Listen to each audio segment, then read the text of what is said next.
On both. I didn't even know it was a thing. This should show up soon. Yeah. Let's go to the YouTubes. That's over there. YouTubes. Where am I?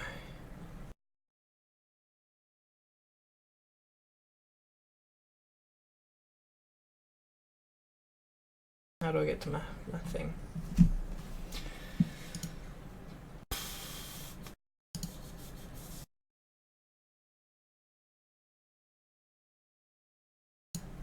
Well, that's not weird.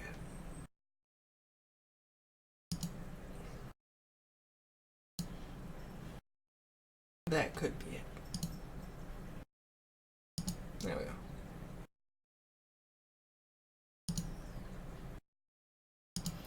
This one's lagging. Are they all lagging?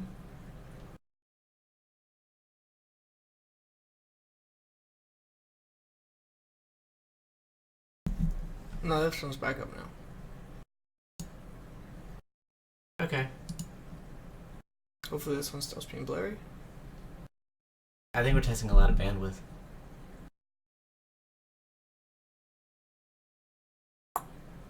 Oh, there we go. Cleared up a little bit. Alright, cool. Coolio. Good stuff. Mm-hmm. So are you talking about a million blowjobs? Oh, a million blowjobs? What was the original question? It was, Something about not being better. I guess it's over. No, you said. It's and then I said I could it's not as good as everything. What was the thing you said before that? I said, I don't know. anyway, we came to the conclusion that Like, a million. He said something was better than something else, and so that could be applied to anything. I could say you could say million blowjobs are as good as $1 million, and then he begged to differ. I'll take $1 million over a million blowjobs every day of the week. But see, if you were to buy, if you were to buy blowjobs from an escort or a prostitute, not that I condone that or anything, but it would be more than $1 a blowjob. So if you in the fellatio to monetary ratio, you come on top. But I mean, getting $1 million blowjobs. I'm never going to orgasm 1 million times in my life. You don't know that. If I orgasm 2 times... No, you're 21, right? You can have a very adventurous 22... Yeah. You have 22 of age. At some point, I'm going to find how many days a normal person lives. Oh, and even... What's the average amount of time someone... 85. How many days in 85 years? No, that... You don't start ejaculating until 12. 31,000. 31,000. So, even if you ejaculate,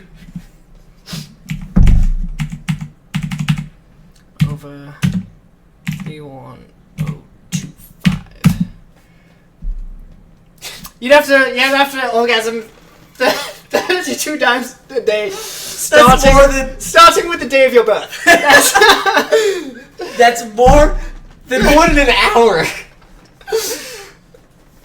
You would have to literally do nothing. You have no job. Literally, you're a homeless man. I've pushed 5 before. In an hour? No, that's 32 times in a day. Yeah. That's not 32 times an hour. Okay. That's I have to come every 2 minutes? You would literally have to do nothing important. Because every hour less than more every hour than hour, you're going to have to have a blowjob. I mean, there's nothing wrong with that. I don't think so. I think there's something definitely wrong with that. I see. But there are things you could do to, You could have a job. Increase your You endurance. could not have a job. You can increase your endurance. You could do some, cocaine.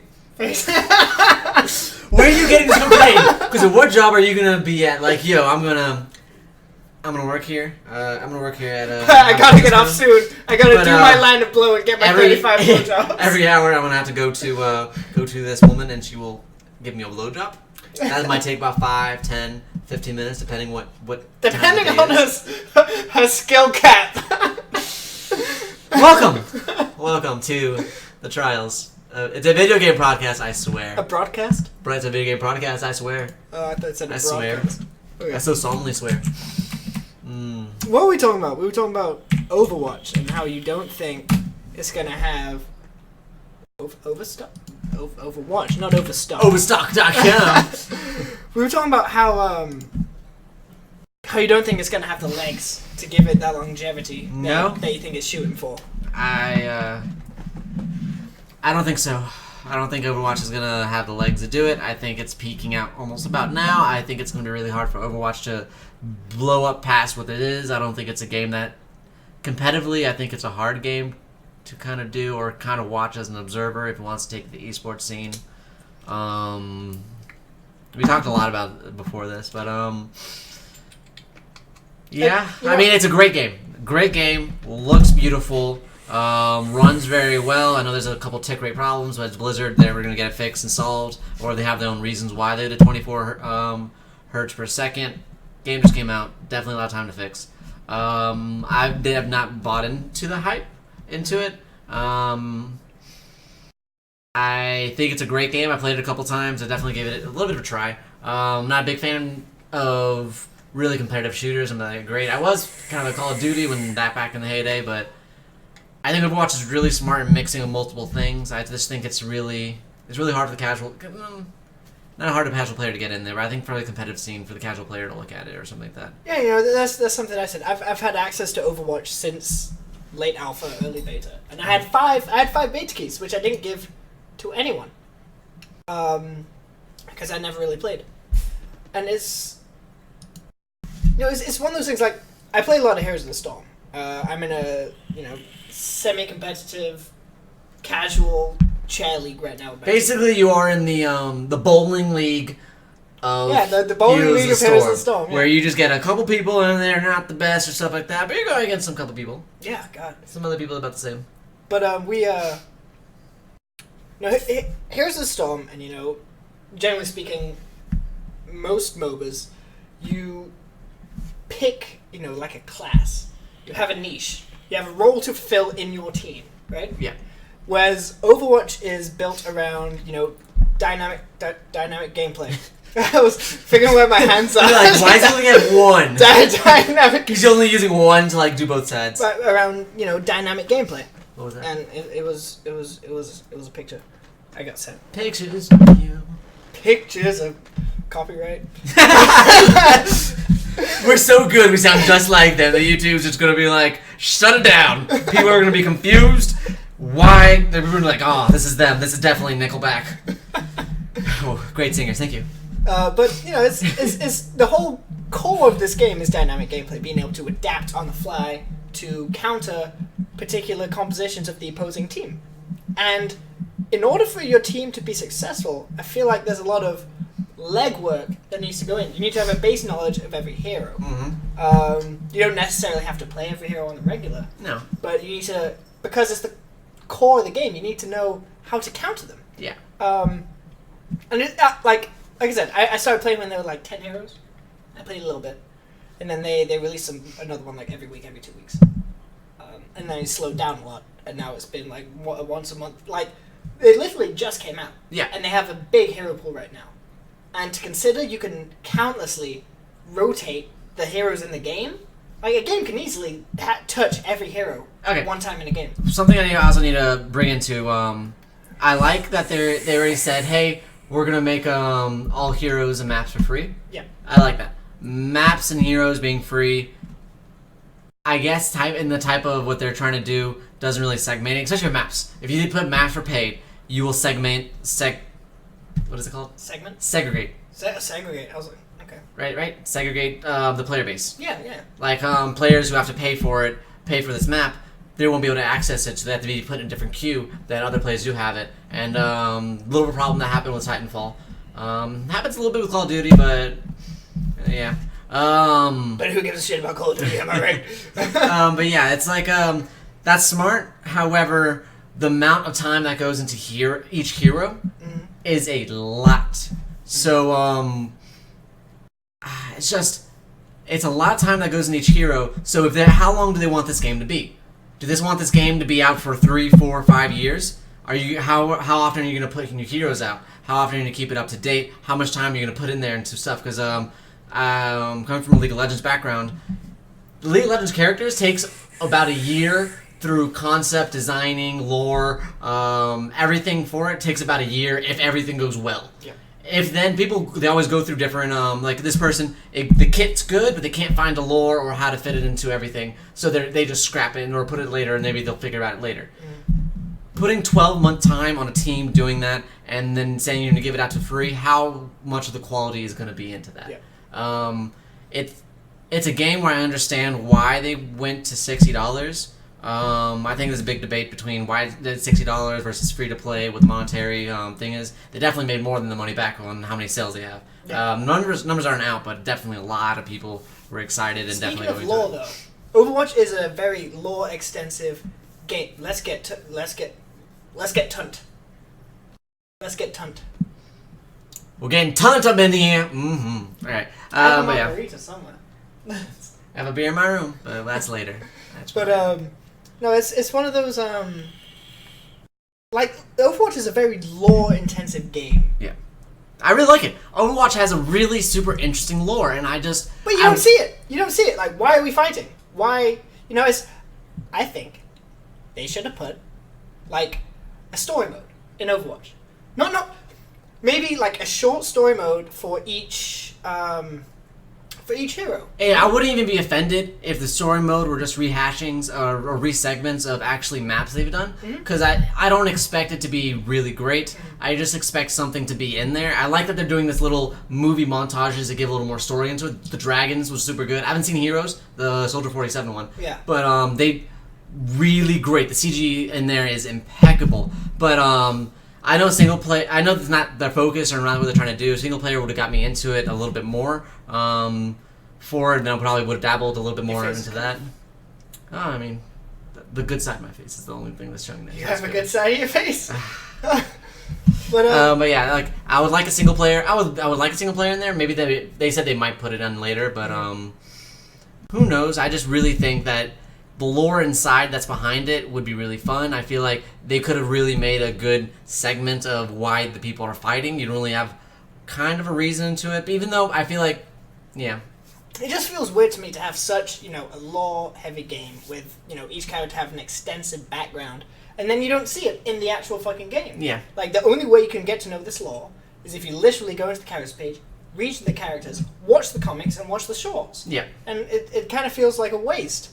Like I said, I think having each hero have a short couple of hour, maybe just 1-2 hours story mode, and then after you've finished the story mode for that hero, maybe get a nice skin, like an exclusive skin, like similar to a master skin in Heroes of the Storm. I think that'd be nice. Yeah, definitely. Something more. I think I'm not sure. They might have to be saying that there are some co-op. They think of doing some co-op things on to putting about in the game later on. But I mean, that's co-op right now, but it's literally just you and people playing against AI. Yeah. In just that's it. Regular matches. Just regular matches. Yeah. All right. Just against AI. Like I think they could have done something a little easier. Like you're on the maps and you're training for this giant.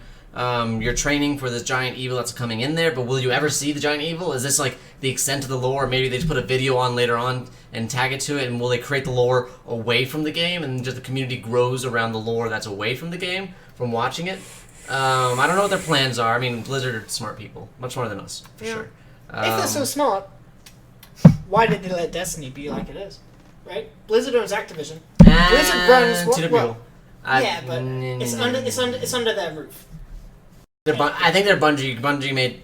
Yeah, but like it's not like it's completely out of the realm of possibility to be like, hey, we've never made an MMO before. Like I'm sure they can contact one another. Without a doubt. However, I do like. I mean, maybe they wanted Bungie to do its own thing. They don't want it to be a kind of a copy or rehashing of whatever it is. They made their own kind of systems. It's always good for innovation coming in there. Yeah, but I mean, if it was so good, then why are they making a second one? You know, and like changing a bunch of shit. And also, I think a lot of people, if they keep doing that, I think a lot of people have such a bad taste of Destiny and what it was in vanilla that whenever Destiny comes out, Destiny 2 comes out, it's gonna be another like rehashing, almost like Final Fantasy 14 Reborn. Final Fantasy 14, horrible game. Final Fantasy 14 Reborn, much better. They fix a lot of things onto it, and it's good. That's why I like it. But this is not a Destiny podcast, or I don't think we should be talking about too much about Destiny. No, I can go months and days without Destiny. But so it is Blizzard Boo Boos. And, you know, Blizzard Activision Destiny. I still consider Blizzard Activision completely. Like, it's Blizzard Activision, however, Activision has its side, Blizzard has its side, and they just kind of join together a little more for more wealth, I guess. Yeah. Let's see. Heroes of the Storm. How salty have I been about Medivh being a specialist? The saltiest. Let's talk about that. Some would call you prosciutto. So how other MOBAs, League of Legends, Smite, supports, are they typically healers? No. There's a healer role meant for supports, but having supports only heal brings them to a two-dimensional type of gameplay. Yep. This person only heals. If you're a support player, you only heal, and then with so many healers being out there... Are we lagging? I don't know. Should I reset my computer? What do you think? Nah, we were talking about it already. Yeah, true. I mean, we have one viewer, and that's us. We had two. Yeah, we had two, but then this guy kind of left. Yeah, but I think it's because we're lagging. Like, I keep watching, and now we're not lagging. We could stop the YouTube stream and just put it on Twitch. We don't have the bandwidth. Our bandwidth sucks. Or what if there's no sound? Oh, man. There should be sound. Should I check it out? I'm gonna check it out. You keep talking about shit.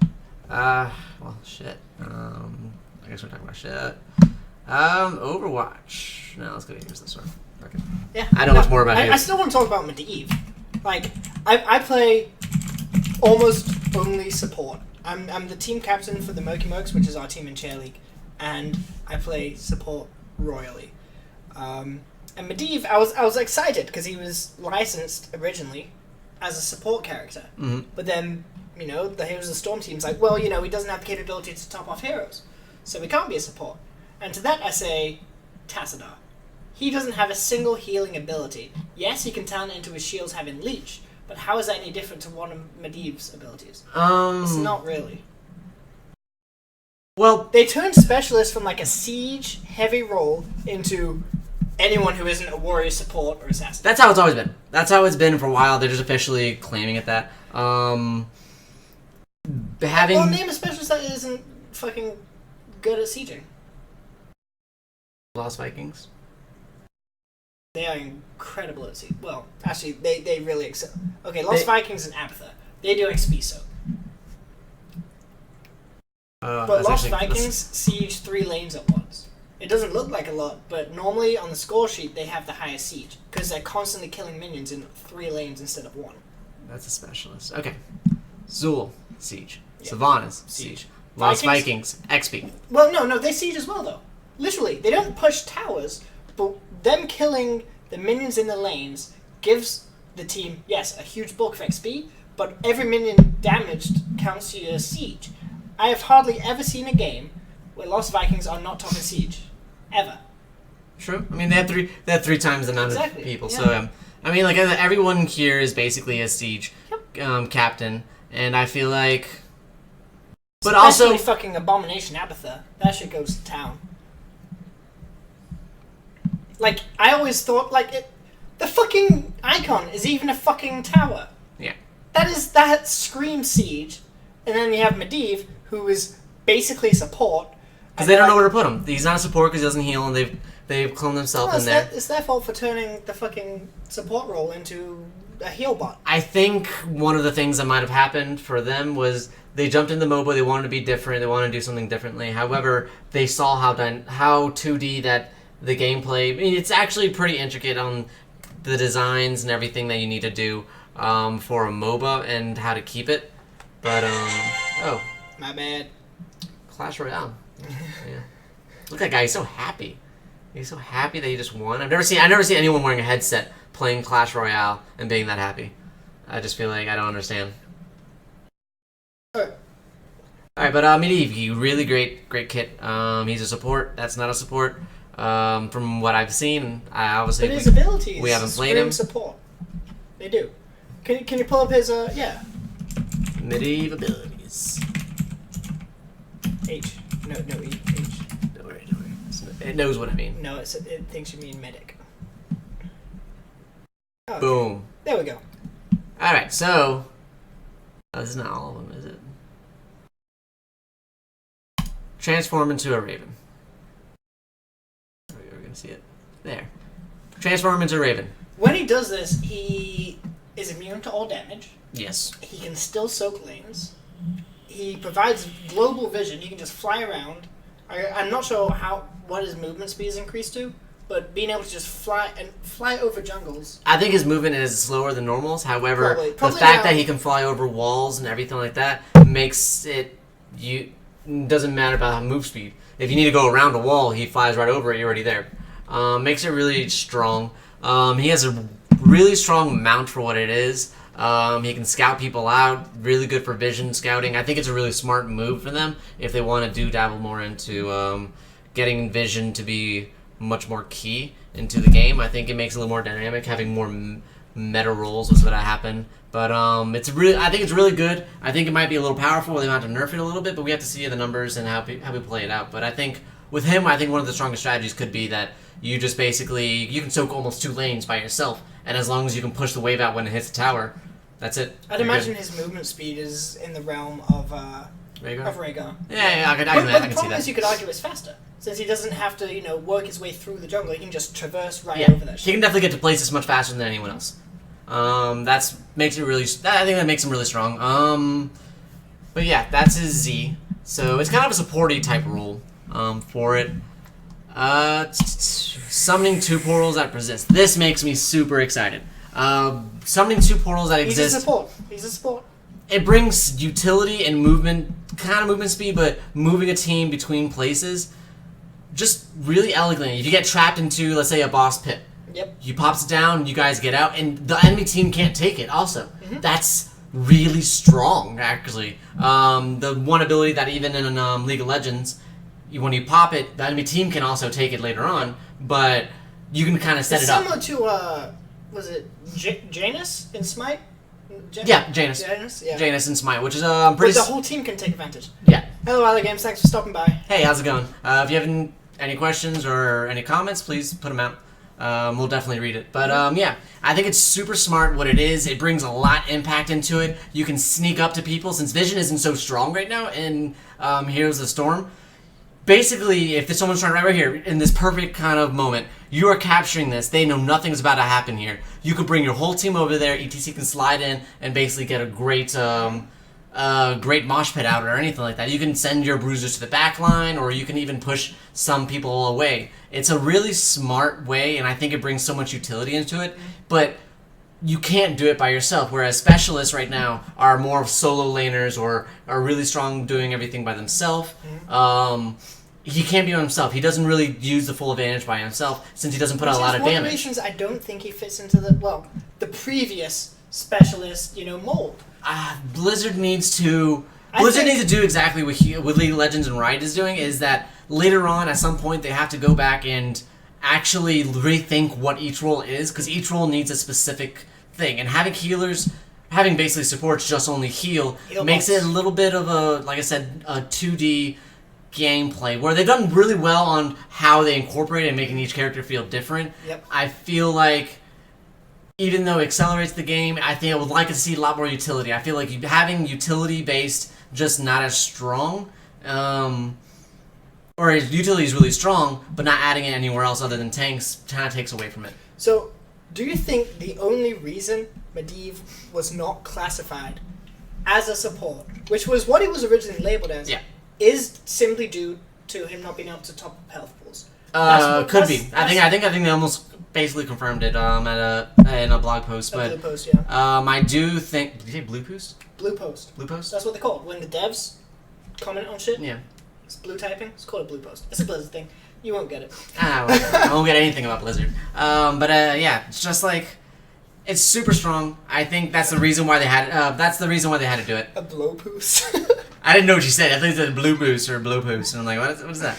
But yeah, I think that is exactly the right way. I think later on they do want to rethink the supports. They want to rethink everything. I would think they'd benefit from having subclasses such as bruisers. Saying Sonya as a warrior, then going up to quick match, and then having Sonya as your only warrior tank. Yeah. You're kind of effed if the other team has a Murden, because she's not going to take all the damage in there. Especially the way people build her, especially using her ult, she puts out so much damage. Also having Thrall. Thrall's really strong. He's as good as an assassin, but I think he might be a little bit better if you want to build him bruisery. That's the way I build him, at least. He can definitely take a couple hits, but he is pretty strong when he gets next to you. It can definitely crit all the time. But yeah, I think maybe making sub roles into it. Healing has its advantages in the game as a support, but when everyone does it, then you force yourself into every support's going to be a healer, so how you think of a new dynamic way of putting a support out if you know he's going to be healing? And, that would obviously get old. Like, I only play supports because that's my role in my current league. And yes, they all feel different, but I was so excited when I saw Medivh coming out. I saw his kit. I was like, that guy is going to be a support. And then Blizzard was like, yes, he was a support, now he's a specialist. Now specialists are just classified, as anything that isn't an assassin, warrior, or support. Yeah. They went from being like a siege-heavy role, which is actually a defined role, which I prefer, as instead of they're just like, oddballs. They don't fit into anything else. They're the fucking lonely-ass people who have no friends. The lonely people who have no friends and can't do anything. So now they're all siege and then Medivh. Yeah.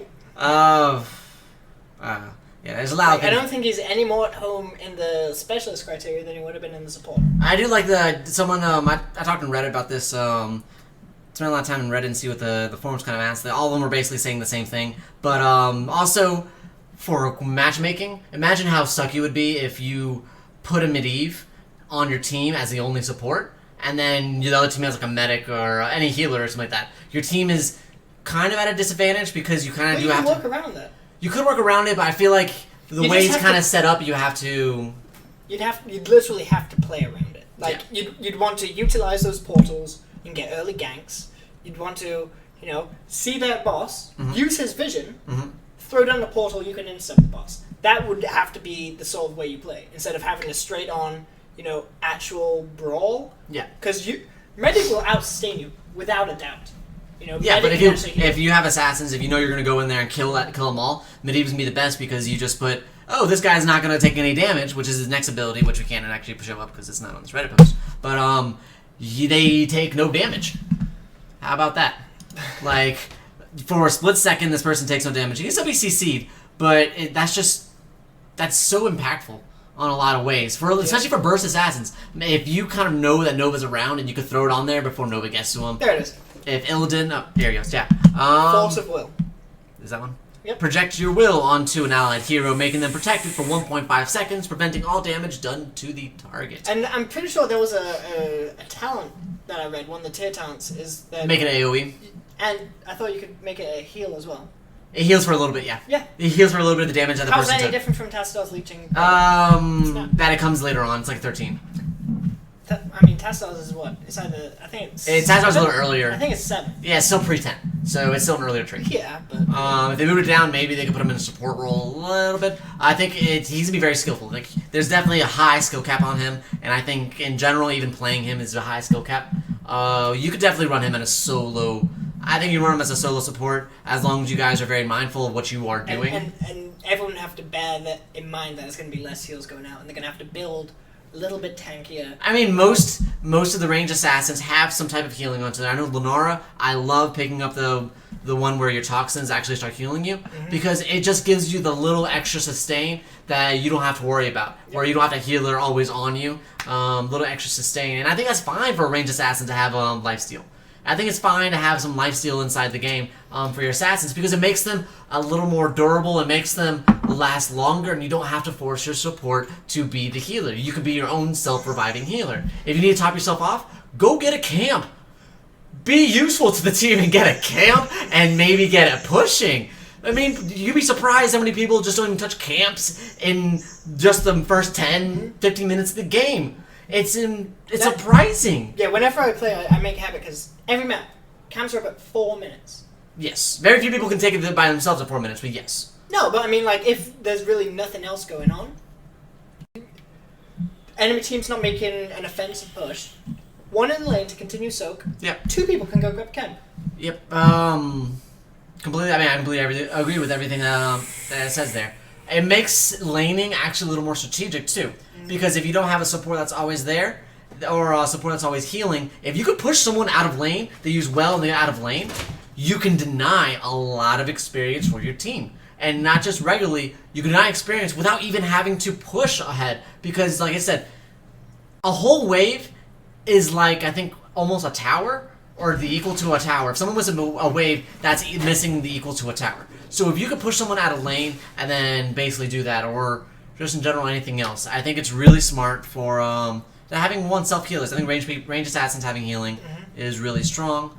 And that every healer does have to do it. With the Force of Will, super strong, especially in team fights. Super strong for anyone who wants to engage quickly, but they have something that's basically a big Nova blow-up. Blow you up real quick. Giving the computer a little weird looks. I was working my way around the microphone so I could read the other screen. Making your way downtown, rocking fast. Copyright! I'm sorry. Oh, Terry Crews and whoever actually sings it. Money. I feel like Terry Crews What owns is the it. name? Yeah, that is That is his Terry song. Crews' song. That is sick Terry Crews' song. Shh. But no, I think Medivh, not so much Tassadar. That kid's, you know. The reason why they had to a little rework simple. Tassadar, the reason why they had to rework even Tyrande is because they didn't put enough healing outputs and they didn't bring enough utility. I think a Medivh not only and Tyrande- healing outputs, but not even utility. And then you can't. I think it's wrong to think that it's very similar to Tassadar's bubble because Tassadar's bubble is a little bit, and then you can go through it and automatically impact your health. Here, you have 1.5 seconds of not impacting your health at all. Yeah. Nothing. And it's really strong. I mean, in general, like, you have a low health, and they put the laser following with Arthas's ult. Put that on there for 1.5 seconds. They can stand still and attack and not worry about doing that and then run away or do I whatever they think need he'd to. be very strong with Tyrande. I don't like putting him. I mean, yes, I just don't like putting him in dual supports. That's me. I don't like putting him in dual supports. I think you will lack a lot of push. You just need in this Arguably, I mean, in this meta you need only, specialists. Tyrande's only healing ability is her Q. Well, you know, that's practically every healer. But she has a lot of... Your only healing ability is Q. Which is just like every other support. Yeah. But, I mean... Give me one that has multiple healing abilities. Come on, let's go with this. Like her she has so much kill potential, especially with that vulnerability. That Hunter's Mark. She is more of a utility wise. Because middle ground, yeah. If the other team is well rounded, you know, they have a dedicated support, like a Rhaegar, a Morales, Karazhan, even Brightwing, a lot more healing throughput. To counter that, if you're running a Medivh, yeah, because he doesn't really have many offensive abilities. But then again, with Medivh, you don't want to. With Medivh, you don't want to be ARAM, just middle of the lane and fight. You don't want to do that. You have the mobility support. You want Medivh with 3 people, and you want 2 people by themselves, and then all of a sudden, if they're trying to push the group as 5, you can all run in there and just do whatever you need to. You don't have to be one-on-one fighting in there. You can come from every angle that there is possible, because you don't need people who can fly over walls or jump over walls or anything like that. You come from everywhere, so you can surprise everybody else. And there's no vision in the game. You can't really I'm going to ward over here so we know where they're at. No, they're just going to be like, where are they? I don't know. We can't push up this far because they can literally come from behind us and rape us. And that's another thing. I think vision is underrated in Heroes of the Storm. Underused. Underused is the best. It is. Vision's always rated very highly. They just don't It's apply to it. because all you really have are the 2 waypoints on the map, Which or are- occasionally 1 waypoint. Those waypoints are the fucking most useless things I've seen. Like, Yeah, like the only map that they pass through. the only map that I like it is Sky Temple. Sky Temple, you definitely want to fight over that. But I think like Cursed Hollows, kind of useless. kind of the map is so big that why do you have it in this edge and this edge? If you have it more in the middle, if you have 2 of them in the middle, that changes everything. But yeah, waypoints are the only thing in there. I think they can maybe use it a little bit better. Make it objective to fight over. That'd be really nice. I think metagames would be a nice thing. And another thing is, And it would add something else for most supports of to it- do. If supports, it's only supports that really have it though. if like I was saying, it's back to the watchtowers. If they were in strategic places, having a support capture that, or having someone focus on making sure you have that available, so whenever curse comes up or anything like that, is really smart because it helps you a lot. Like it gives the support something else to do. Yeah. Instead of I'm gonna sit in the back and I'm going to heals. Yeah, no, and I mean, the problem is like most supports have a form of vision.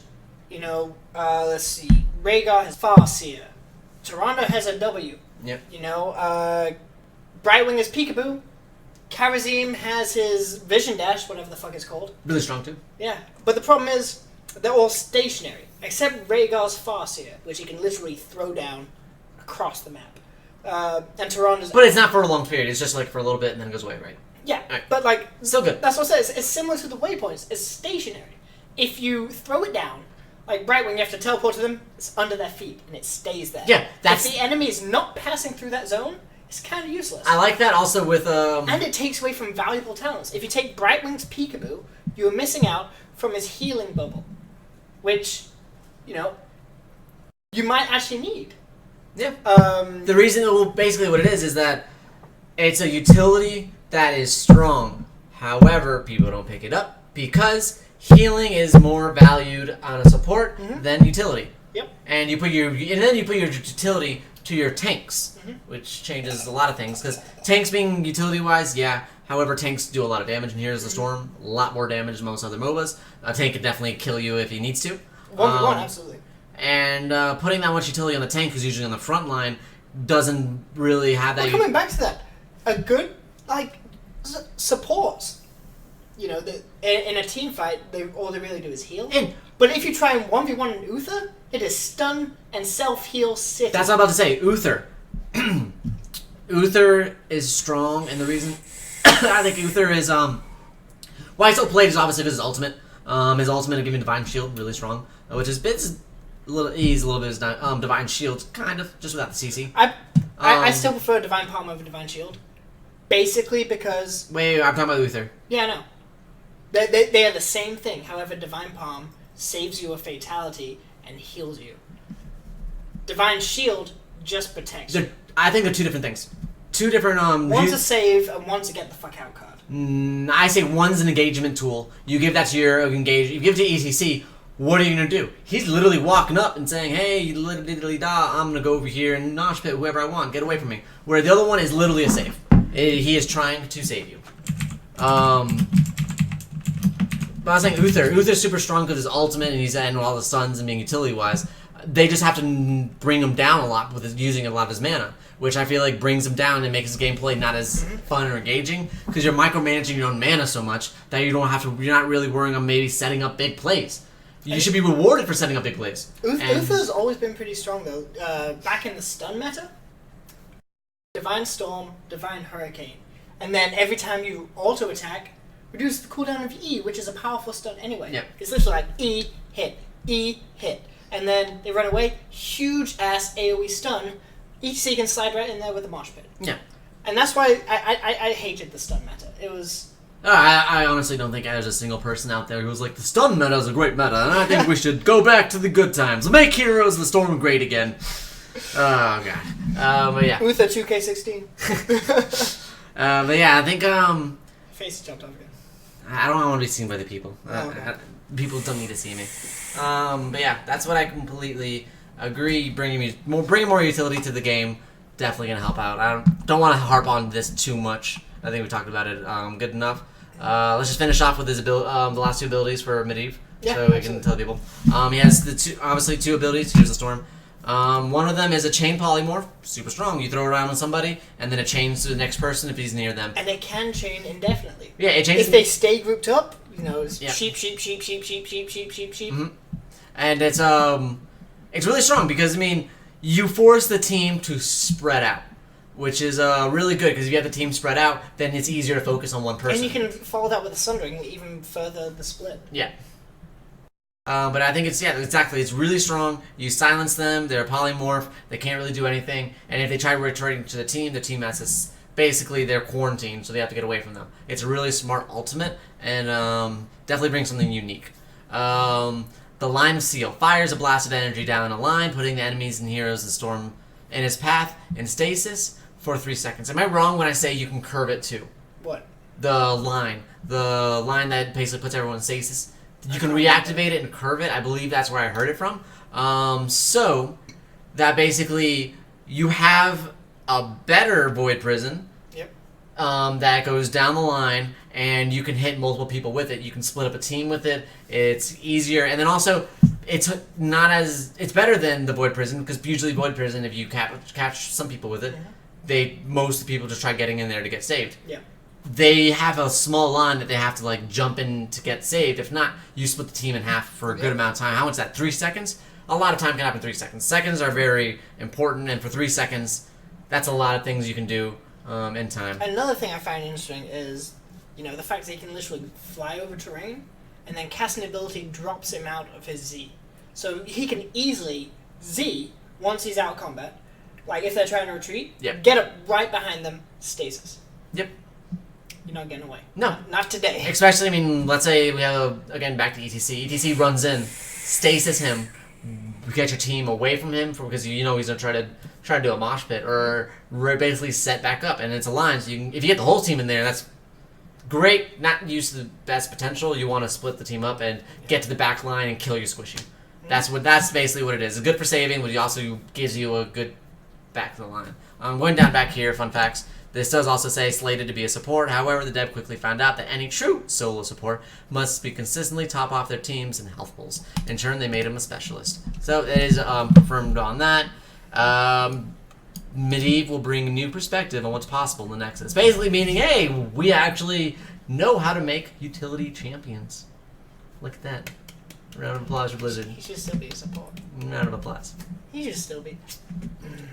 Here's the Storm. Kind of critical right now. What I'm feeling about it is that it's a good MOBA. I think it has a lot of potential into it.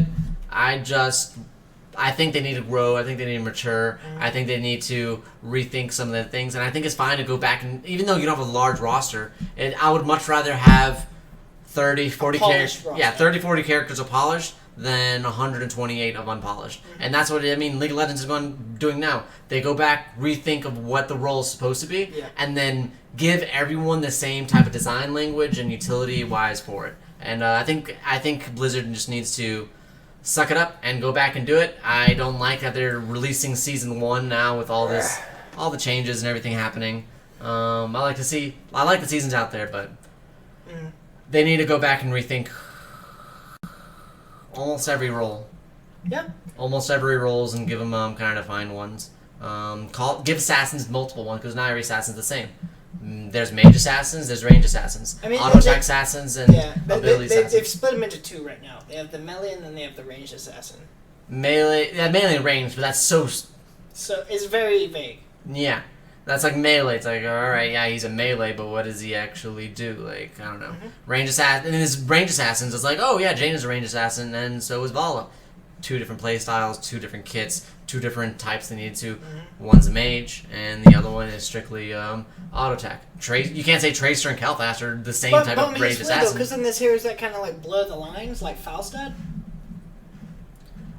You can build an auto attack, that's and you fine. can build in mage. That is completely fine. How would you label that though? What? If you want to label ranged, melee, mage, how would you label Falstad? Still Falstad's a range assassin. He's not a mage because to be a good Falstad, while you're doing your abilities, you need to constantly be outputting your auto attacks and everything in there. I think his auto attacks are just very strong. Sure, he relies more. Every range assassin relies on their abilities, and his maybe a little bit more than some of the others. However, I still consider him as a ranged assassin rather than a mage. A mage is someone who does bursts of damage and can take out a squishy in a second. I don't really think that Falstad really fits that kind of role too much. I feel like he definitely needs to throw some in there. I mean, obviously every mage needs to be throwing auto attacks, but yeah. And another thing is, a lot of heroes I find that is set talents. If you want to be an accomplished player at that hero, like there's moles. Like I hardly ever see anyone take Falstad's laser beam. I hardly ever see anyone take Jaina's water elemental. It's always Ring of Frost. It's always Gust of Wind. It's all what? Utility. This is named the utility episode. Okay. That's literally everything that they're doing. Eventually, people realize, oh, I don't need to just out damage them for damage. If I can get a good Ring of Frost out on people, that changes the whole fucking game. Whereas a laser beam, sure, you're gonna get someone who's half health, but I hope you won the fight. Yeah. Because if you're not, then your laser beam just kind of tickles them in the back. But I mean, I forgot what I was gonna say. You can do it. I believe in you. Thinking that big head of yours. My head's not big. Oh God, it's good. But yeah, to keep the conversation kind of going, I definitely think they do well in having the two ultimates. I remember. Awesome. Having two ultimates. I think the road Blizzard went with, instead of having items like every other MOBA, Smite, League of Legends, Dota. They went with a talent tree, and it's supposed to be, dynamic. You're supposed to be able to evolve and play in an altered way to counter the opposition's composition. Yeah. The opposition's composition. You're a rhyming fool. I know. But I ain't no tool. Oh God. All right. Let's. But it's I don't know. It's basically there's a set build for almost every hero, almost every situation. Yeah. And instead of why even have talents that aren't going to be chosen? I think they're definitely taking a look at that. If you've seen some of the updated talents and they're trying to do reworks, they're definitely trying to look at that. I would be just fine enough if every character has two roles that they could play. Yep. That would be the most interesting thing out there. If you can have, like I said, if you have Thrall. If you can have Thrall being like a super assassin and be way more damage focused but a little squishier, or you can have him being a bruiser who can be in the front line and take a lot of damage, and he doesn't put out a lot of damage, but he definitely has that two type of roles. So meaning when drafting, it's a little bit harder because you kind of have to think about how they're going to build them, and there's always going to be a set path. There's almost impossible not to have a set path in anything, and the League is doing a little bit better. League's doing a little bit better about making those paths different. Like I said, with the reworks, they're adding more items in there that are similar but do a little bit different and does different things for the certain time. Where I think doing that's actually much easier than giving a talents for people, because every person you have to rethink about the talents, and every person you have to try to make it viable and make a hard, difficult choice. But definitely talents are going to be better in one ways for another. So I think that's why you see people building in one set path. It's a plague that's always going to happen in every MOBA. Everything is going to have one set path unless it gets done really smart. Yep. Unless it's done with a lot of time, a lot of thinking, and you think of it as an overall process, and you put a lot of time into it. It takes a lot of time to make a really balanced type of character. And, I would like Blizzard to put things onto the PTR longer. I would like them to test it out with the public. I would like them to give all the PTR champions for free so everyone can try them out and gives a reason why people want to join it. I mean, yeah. Have you played the PTR before? You own every character, that's why you have all of them. When I go to PTR, I only have the characters unlocked. And even if a new character comes out, you have to buy him. With gold. But isn't it a lot cheaper? I don't know if it's a lot cheaper, but I don't remember it being a lot cheaper. I don't think so. But I think with the characters you're testing, I think they might be free. No, they're not free. I know that. When Dahaka was out, I went on there trying to play Dahaka, and he was not free. I would definitely like a lot more. What's the point in having a public test realm where there are restrictions on being able to test what's supposed to be being tested? Yeah, you need everyone to test it out, gives it a draw, and a reason why people go there. Because if a new champion comes out everyone wants to play the new champion, but obviously you're not going to have everyone playing the champion, so they play When other was the roles. last new champion that came out that wasn't overpowered? Let's try to go back. We'll say Dahaka. Dahaka wasn't overpowered when he first came out. True. But I think he was overpowered. You know what I mean? He was a little bit more overpowered, but the reason why he wasn't overpowered is because he wasn't meant to do a lot of damage. Yeah. And a lot of reasons people considered Last Assassin. When Li Ming came out? Chromie, Tracer, Li Ming, what's before Li Ming that came out? Kel'Thas. That's like the most recent ones I can think of in the past year. Those all were overpowered completely. Did a lot, I think a lot it's of because, if what you're saying is true, people can't really test it. Like, they have them on the public test realm, but not that much testing is being done. But you can So also they you can also release tell them. what talents are being picked into, what's the percent range of talents, and then you can think before you can release it to everyone. How can we make other talents a little more appealing? Yeah.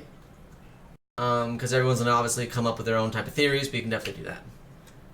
But to recap, since Yes. I gotta get my game pretty soon. I don't believe you. To recap, let's see. Overwatch, I want that to be a single player game version. Maybe people who've completed it Make the lore more interesting. The lore is interesting already. Make it accessible. Don't do a Destiny where Destiny has fucking great lore, but you know how you get it? No, you don't even turn your PlayStation 4 on to go get the lore from Destiny. You gotta go to your computer and you gotta unlock cards, and then look at those cards in your computer from the Bungie.net to find the lore. It's like Overwatch. The only way you can really get the lore, reading the comics, watching the shorts. Are the shorts on the game? Are at least the shorts inside the game? Or you can't, or No. it's not. They're Make on your YouTube. stories in the game. It's like- at least make it streamlined if you're not gonna do it. Like, it's so extensive, they're not really doing anything with it. What else did we talk about? And we just kind of like. $1 million blowjobs is better than $1 million. Please comment down below or anything like that. We need to settle this the blowjob, because you're never gonna finish it. But I can tell you, I'm gonna finish $1 million real quick. I can invest $1 million. It could be more money. Can I invest blowjobs? It could be more blowjobs. No, I don't need more blowjobs. I can't take 32 blowjobs in a day. No. 35. What do you do? Are you gonna? Can you sell your blowjobs? Yeah. Can you sell your blowjobs? Yeah. Bowen, You can make a profit. Like, is $5 a it blowjob? one woman giving you a blowjob, or is it like a skill that you can go to any woman and they'll give you a blowjob? I haven't decided yet. But if you charge people $5 for a blowjob from this woman, that $1 million turns into $5 million. Think about that real quick. And $5 for a blowjob? That's a hell of a deal. We need to flesh a little bit more of the blowjobs thing out. However, I'm just saying the monetary to fellatio ratio. it takes a lot more time for your blowjobs to be successful for money. You get $1 million, you have $1 million then, and then you can invest and get more than $1 million later on. Okay. Overwatch lore. Blowjobs. I think the roles and heroes and the talent system needs to be. I mean, the game's still good. Blizzard's on trial right now. Blizzard is on trial. For Overwatch, Heroes of the Storm. for a decisive thing on trials, which we want to talk about later. I don't know if we can give it a clear-cut line. We had a much better conversation earlier on. We can probably bring it up later on another podcast. But Overwatch being on trials, we're suspending the case. We are suspending the case. We need to see later on. I need to see when the competitive comes out. I need to see the game take a little longer. And I'm actually going to go into our Overwatch and see what people are saying about it. However, I have my own views. I'll voice a lot of them later on. Would like single player, but I do understand the reason why they don't put it in or something like that, or later on. I mean, if you're paying that much for a game, it's a fucking game. You're paying. It's basically the same fucking thing. Like, it's an arena game. Like, you're not getting anything extra for your $60. I don't understand why people give Overwatch and Blizzard a pass when people have criticized a lot of other multiplayer only games. Evolve, multiplayer only, and people criticize the hell out of it. And it's actually, Evolve was actually a really smart game. Evolve was criticized. Titanfall, which is very similar or not very similar, but the same type of shooter, heavily criticized. And you'd see people fall off Titanfall real fast. Titanfall's not even in talks anymore. Titanfall 2 as a single player, people are excited about that. I'm excited about Titanfall 2, but the first one fell off pretty fast. People give Blizzard a little more pass than I think they deserve. I think if I can pay $60 to buy Witcher 2, Witcher 3, give me 100 hours of unique story gameplay, completely different, but I definitely think paying $60 for it, you definitely need to give me a little bit more than what is it, 6 maps and 20 characters. Yeah. And I know it's an investment, but how long is the community going to be invested into this? How long can they keep this going? I don't see this game being more than 2 years old before it kind of Loses dies. its legs, yeah. In 1 year, it's going to half the player base. In 2 years, quarter of the player base. Overwatch, we're going to let it sit a little bit, be a little more talking about it. Heroes of the Storm, I think we definitely need a sentence. So we need to create a sentence for Heroes of the Storm, because there's a lot on there that they need to fix. Yeah. It's definitely not perfect. They were in beta and then preseason for 2 fucking years or a year or something like that. Yep. Come on. I feel like they could have done. The real season hasn't even started yet. It's about to start in a week or 2, and I don't even feel great about the state of the game. But and being a support player, I know I've said this before, but I was so excited about having, a new type of hero to add to my pull pool. Mm-hmm. And I didn't get it. And they're turning me into a heal bot. You know what? Blizzard, I love the game. I'm gonna keep playing Heroes of the Storm, but for me, I'm not impressed at the moment. Okay. I think I would sentence Blizzard to a sentence right now. However, I think the fact that they're a far fourth place in the MOBA League, sentence enough. They're never gonna. I mean, Smite is a big game, but pretty far behind Dota 2 and League of Legends. Mm-hmm. And I think Heroes of the Storm is actually pretty far than there. I'll double check if I'm wrong. I'll say I'm wrong. But I think they're sentence enough, and they're never going to beat Smite, because Smite's an impeccable game. I think it's underrated for what it was. I understand why people don't like it, but I mean, come on. You're Blizzard with the best MMO that's out there. You guys have tons of money. You guys have a deep well of gaming knowledge. You can attract anybody you really want to. Step your game up. Yeah, God, step your game up. You definitely have the ability to do it. Just put more resources to it. But since you gotta go, let's wrap it up. Yeah. We're gonna get a little gavel at one point. Just Order in the court. Order in the court. Order in the court. Anyways, thanks for watching. This is the first one. Yes. We could make this bi-weekly or whatever weekly, Yeah. whatever we want. It's fun. It's been fun talking to you. I mean, you live with me. Yeah. But we never even introduced our names. Oh. Nope. Episode 2. Who are they? Who are we and why should you listen to us? You shouldn't. No, probably not. No, we don't know much. Anyways, thanks for sticking around. Had fun. Thanks for tuning in. Subscribe to the channel if you want more. But yeah.